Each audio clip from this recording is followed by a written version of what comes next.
Hello, good morning po. Magluluto tayo ng kalderitang ribs. Ito ang ating gawin.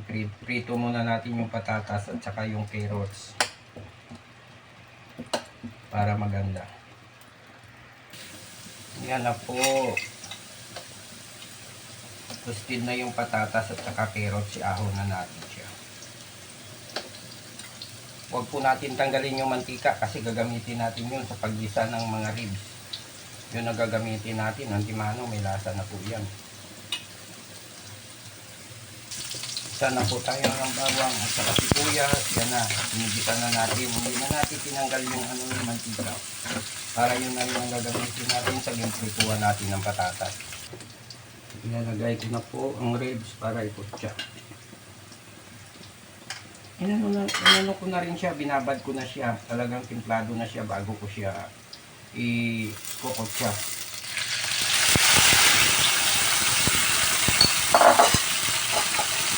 Ayun na po. Kukutsa na natin. Antimano yung lasa na po yan. Yan. Antayin natin kumulo. Palambutin natin. Yan na po siya. Tuyo na po. Ilalagay na natin mamaya-maya lang yung mga ricado. Lambutin pa natin kaunti.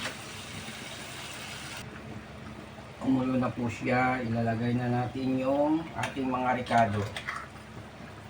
Lagyan natin din siya ng rino. Para talagang sarap.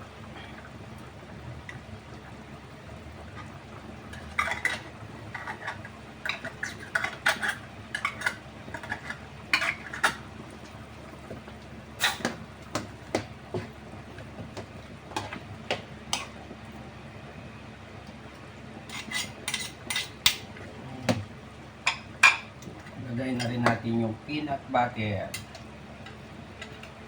Pampalasa talaga.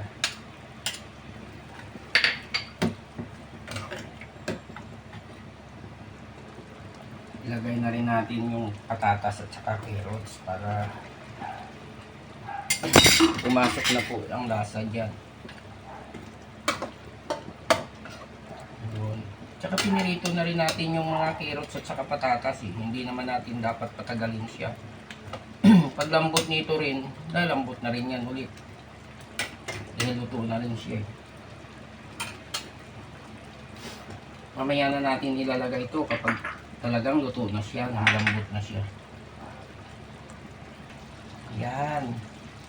Luto na po siya. Ilalagay ko na yung tomato sauce. Lalagyan rin natin siya ng tomato paste para kaakit-akit sa tingnan kapag tomato paste ang ilalagay. Tsaka lalapot siya. Gaganda siya.